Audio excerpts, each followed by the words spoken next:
one, put your job title as CEO and founder online. Rule number two, put out some video content. It's like it's so formulaic, it's unreal.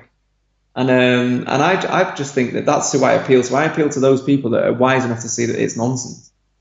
And the people that don't like my content either. They just don't like it. And like they don't like it. Obviously, not going to win everyone over. And then there's another group which actually they love that kind of content because that's easy to consume. That's easier than understanding that life is tough. To be successful is hard. And like you said, success isn't what they're saying. Success is relative. Yeah, it's completely unique to you. It's like we chatting about get the whole fitness game and getting into fitness and all this kind of stuff earlier, and it's one of the quotes that always gets me is it's an Arnie quote or a Ron Coleman quote or something where everyone wants to go into the gym and be massive, but no one wants to lift heavy shit. Like no Yeah, one wants to pick up a weight, but everyone wants to be huge. Like that's the logic of I want to be famous now. I don't actually want to spend time learning about a thing so I can help people. I just want to be famous for whatever. It doesn't really matter. And that's the thing as well. Sometimes it doesn't even matter what they're famous for. They'll just yeah, exactly. be famous, I guess. Um, okay, so to kind of tilt the interview a little bit now and say we've talked about the speaking and the views and the why you do what you do and stuff like that, but how Mike Winnet as a demotivational speaker and as a brand, uh, Yeah. how how do you run your business? What how do you get the most out of your days or your business, and how do you kind of make Mike Winnet work? So like working with good people, the thing is, it's like you've got to try and work with people that match your work ethic, and and I think that's a big thing. That was like any tip for running a successful business. It's like you've got to put the graft in, you've got to put the effort in. Things aren't just going to happen. You've got to try and make them happen, really. So that's kind of anyone that we work with in the might win it stuff. That's what we kind of look for. But I don't know if there's any like silver bullet. I wish there was. If there was, I might be a motivational speaker. Nice. So then we're gonna, I suppose, to close out our interview then, and to kind of to start wrapping things up a bit. We always do a quick fire with all of our guests to say Yeah. what, just literally what's the first thing that comes to your head. So we'll shoot through our quick fires as well and see where we get to with those, if that's okay. Yeah, fine. Yeah. Cool. So the one app that you can't live without, what is it and why Um, is it? Nutmeg. Do Okay. you know that app? It's like an investment app. I have heard of it before, yes. Yeah, so just like an investment app, really. So it's instead of putting your money obviously in the bank or in ISAs and stuff, I've always put a little bit of money in investments, and it's just a great way to see your money increase or decrease, as it sometimes does, but with better returns than you get from the bank. So that's kind of the one that I'm using a lot at the moment. So I'm pretty interested in that. So for anyone That's how I guess. who doesn't know what Nutmeg is it something that you can get into pretty easily? Is it something you can easily set up and kind of run and Yeah, yeah. So manage just yourself? like say, yeah, so yeah, just go on, download it, download the app. You get asked some questions, and they work out how risk averse you are. In terms of like financially, do you want guaranteed returns? Are you willing to risk a bit more? And kind of find out about how you are in life in general. Then they come back with some options. You can either have like a fully managed service, or you can do it yourself. And basically, you put your money in, and then you can, and that's it. Basically, you just invest your money, and you can pull it out whenever you want to. Excellent. Okay. So, So your favorite book, one that inspired you the most or motivated slash demotivated you the most? Which one would that be? yeah. So this is, I would say, a good question. I've got two books. So there's Millionaire Teacher. I don't know if you've ever heard of that book. No. Oh, So that is about a teacher that is a millionaire, and he was on a salary of like 35,000 a year, okay. and he basically got invested really early, and he become like financially literate, and he's basically written a book which like the 9 rules of wealth that we should have learned at school. Really, really simple stuff that we don't know. We don't understand about compound interest and all these kind of things, the 4% rule and all these different rules to invest in. Where really, basically, there's an example in that book where for £32,000 invested in stocks and shares over an amount of time, like, that can turn into £1 million. But we don't know this stuff because obviously we're not taught this stuff at school. But like the ultra wealthy people, like we mentioned Warren Buffett before, compound interest is like his biggest rule, for being ultra successful and ultra wealthy in terms Yeah. of, I mean, successful at investments. So there's that book. And then in terms of impact on me in business, it's a book by Richard Templer called The Rules of Wealth. Yeah.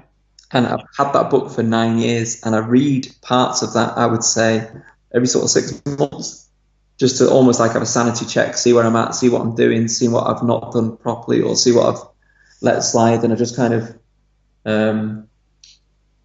change some of my habits, or remind myself of some of my habits. So they're the two books, and they're both about investing, or both understanding wealth.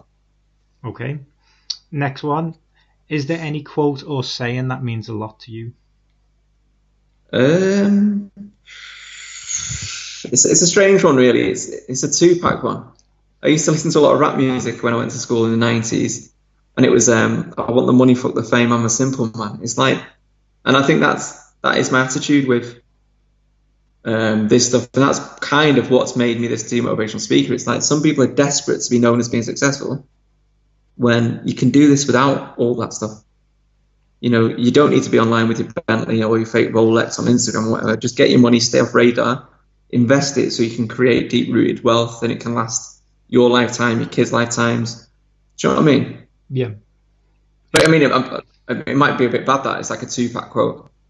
But that's the thing about, we ask all of our guests these things, and every one of them's from a different walk of life. Everyone's story is different. Everyone's reasons for being in business or having a business or whatever they do now is different. Some of it's motivation, some of it's accidental, some of it's always been a goal. And it's always really interesting to see these quick fire questions because they are always so different. There's no kind of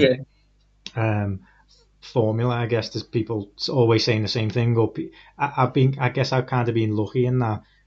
I think anyway, people have been pretty honest with their answers in saying why things motivate them, why things mean a lot to them, and stuff like that. So if it means a lot to you, then it's fair game on the show. Like, it's great. And the one last thing would be, what would be the one thing you would take to a desert island? It would probably be Are You Average, which is going to be the best-selling business book of 2019. It's my own book. That's what I'd say. It's the best read I've ever, probably the best read ever. And you can quote me on that. Yeah, it is the best read ever. Yeah. Cool. That's going to be the tagline for the show. Just so you know. There you go. When we put it out, that's what our tagline will be. Right. So, Mike, I think we can wrap up. And again, I just want to say a massive, massive thank you for being on the show, letting me interview you, and kind of letting us delve into Mike Winnet a little bit more and see what you're about and see what your whole demotivational approach is and why it is. It's just been, this has been an interesting show for me, most definitely. Oh, thanks very much. Appreciate it. Cool. Thank you. Cheers.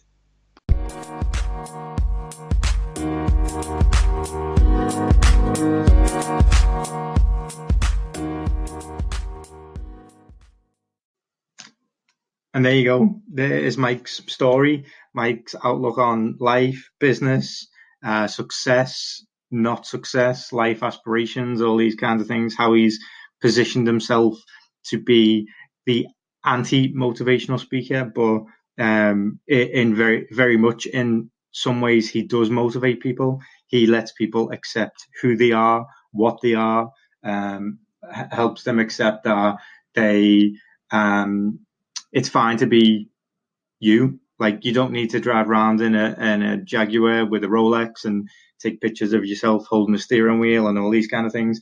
Influencer lifestyle and influencer, what influencers put out on a daily basis is not real life.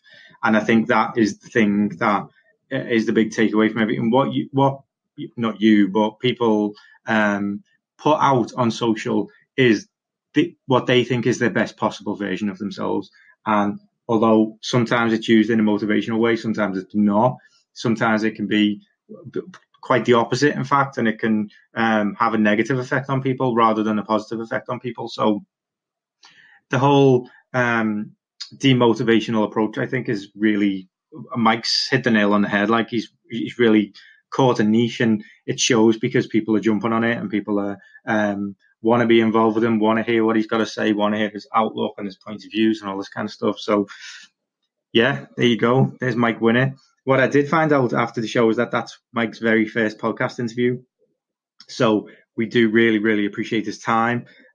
Super nice guy, super good interview. I'm sure you'll agree. Let us know what you think in the comments and in the blog post, and when we post this, just what's your outlook on success? How do you define success? How do you feel about the whole motivational marketplace? Is it good? Is it bad? Does it work for you? Doesn't it work for you?